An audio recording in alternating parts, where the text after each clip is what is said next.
Om Swastiastu. Om. Saudaraku semuanya, hari ini kita mencoba memaparkan sedikit tentang serada kita yang ketiga, yaitu karma. Karma itu kalau kita perhatikan seringkali disalah makna, disalah artikan sebagai suatu hukum, padahal itu bukan hukum. Karma itu berasal dari kata gerak,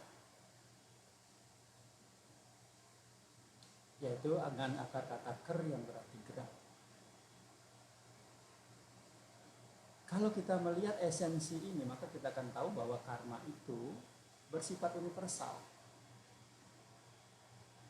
Karena tidak ada satupun di alam semesta ini yang tidak bergerak. Semuanya bergerak. Semuanya merupakan fungsi ruang dan waktu. Mereka selalu bergerak. Sehingga kalau kita melihat serada kita yang ketiga, itu adalah serada yang bersifat universal. Mau dipercaya atau tidak dipercaya, semuanya akan terikat oleh karma itu sendiri.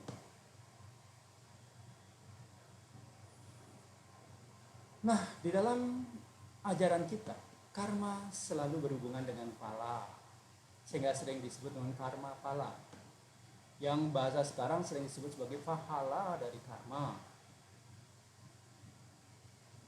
Apa itu?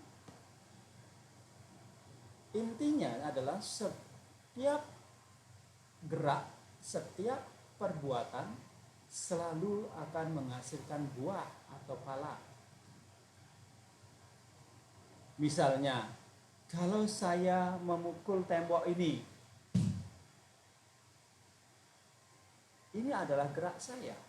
Ketika menimpa tembok, maka saya mendengar suara duk. Saya memukul gamelan. Ini adalah karma. Palanya apa? Yaitu suara dari gamelan itu sendiri. Nah, ini bukan hukum. Ini adalah satu kesatuan. Satu kesatuan dari aktivitas yang menghasilkan sesuatu. Bukan sebab akibat di sini, tidak.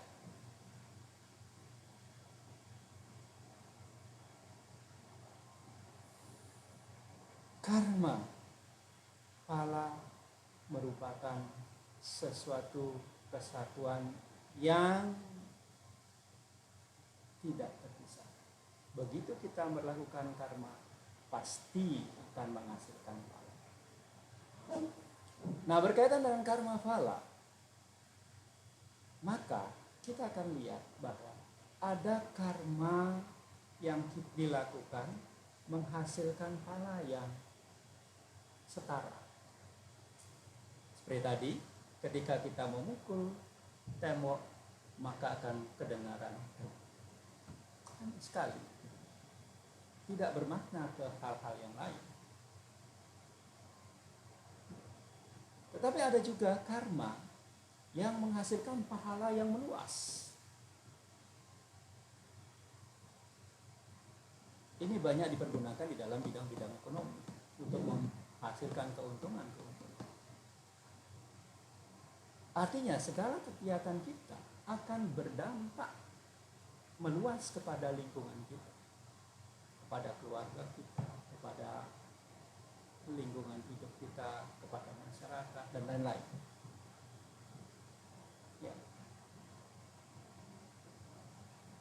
Ada juga karma yang dampaknya mengecil.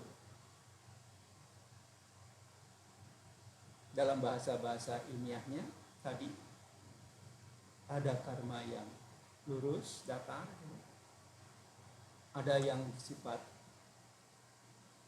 tidak singular, ada yang bersifat singular. Ini harus dipahami. Sehingga kita akan bisa melakukan atau menggunakan karma, gerak itu sebagai aktivitas yang sesuai. Kapan kita akan melakukan gerak yang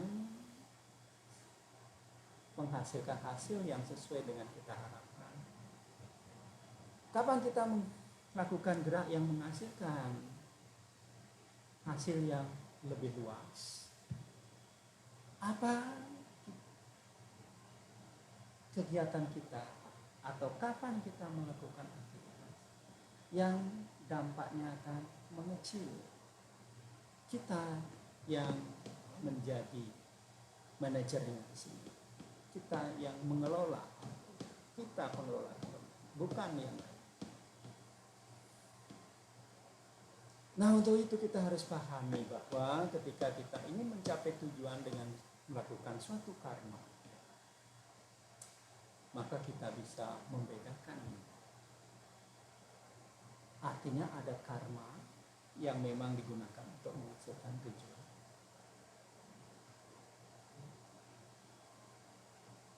Ada karma yang dilakukan tapi tidak ada hubungannya dengan pencapaian tujuan. Kadang-kadang dia menunjang pencapaian tujuan, kadang-kadang dia tidak menunjang pencapaian tujuan. Contohnya, ketika kita menanam bunga di halaman, jadi kita cangkul, kita buat lubangnya, kemudian kita tanam, itu adalah kita karma kita yang lurus ya. Tetapi ketika kita melakukan perbuatan itu, kita menyanyi-nyanyi, bersiul-siul, berdendang-dendang, tidak ada hubungannya dengan pencapaian tujuan ini, penanaman bunga. Nah, inilah yang kita sebut sebagai akarma tadi. Jadi karma yang tidak berhubungan dengan pencapaian tujuan. Ada juga karma untuk mencapai tujuan tapi dilakukan dengan cara yang salah. Ini adalah karma. Perbuatan-perbuatan yang tidak sesuai dengan tujuan pencapaian karma itu sendiri. Kitalah yang menjadi pengelola dari karma itu. Tentu saja ke dalam kegiatan kehidupan kita, kita harus bisa memilih karma itu sendiri. Supaya apa? Supaya karma ini tidak menghasilkan hal-hal negatif pada sekitar kita. Nah, karma yang sedemikian rupa kita sebut sebagai subha karma, aktivitas-aktivitas atau perbuatan-perbuatan yang baik. Nah, kalau kita melakukan aktivitas akhirnya merugikan, berdampak negatif pada diri kita, sesama kita, lingkungan kita, alam kita, semesta ini, maka itu disebut sebagai asubha karma, karma yang tidak baik. Tentu saja karma ini berhubungan dengan buahnya tadi. Ada buah yang langsung kita terima, seperti kita makan, itu adalah karma. Yang langsung kita terima apa?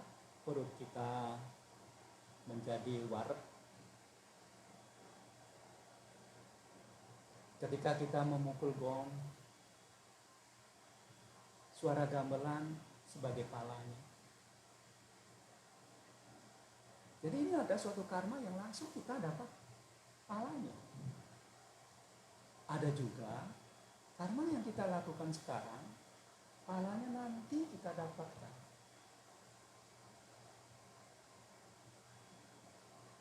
Itu akan kita dapatkan di masa yang akan datang.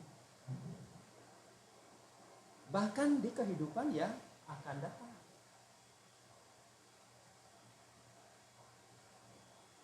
Karena apa?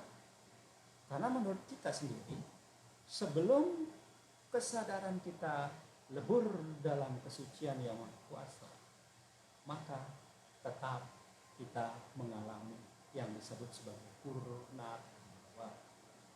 Kita mengalami samsara, keterikatan dengan dunia. Ada juga karma-karma yang dulu mungkin aja di kehidupan yang lalu kita lakukan, dampaknya juga baru kita terima sekarang. Itu ada juga. Jadi dalam hal ini kita harus berkarma selalu. Karena apa?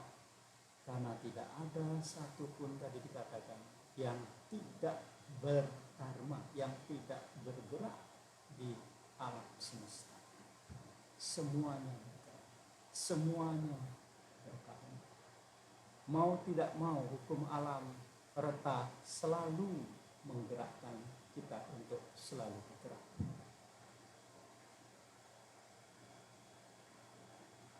Cuma kita harus perhatikan gerak yang mana yang kita harus lakukan. Kita hanya bisa melakukan gerak yang sepatutnya berguna bagi diri kita sendiri, bagi keluarga kita, bagi lingkungan, bahkan bagi semesta. Apapun bentuk gerak, kita berharap untuk dapat berbuat yang positif, berbuat yang baik untuk semua. Dan kita tidak berharap untuk berbuat yang di luar dari. Kenapa? Karena ini berhubungan dengan bagaimana kita nanti melepaskan secara sadar ikatan-ikatan ke dunia untuk mencapai kesucian, lebur ke dalam kesucian yang luas sebagai tujuan akhir dari kita. Terima kasih atas perhatiannya sampai saat ini. Mari kita bersama-sama memohon supaya dituntun selalu untuk dapat berkarma dengan Santi.